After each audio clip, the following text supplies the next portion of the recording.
Assalamu alaikum туғандар. Масайлы 9 февраль 26 жыл. Бұл Қадырмат Сұлтанов көшесі. Автошколадан баштап центрге чейін, светофорға чейін асфальт жаңа төшөлді. Бордюр бар, лоток бар, тротуар бар, нарқы бетте да ошондой. Но азыркы мен тұрған жердің түйінде водопровод менен канализацияның трубалары қойылып кетті.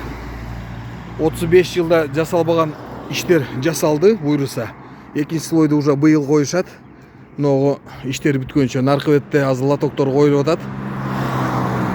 Баары жакшы.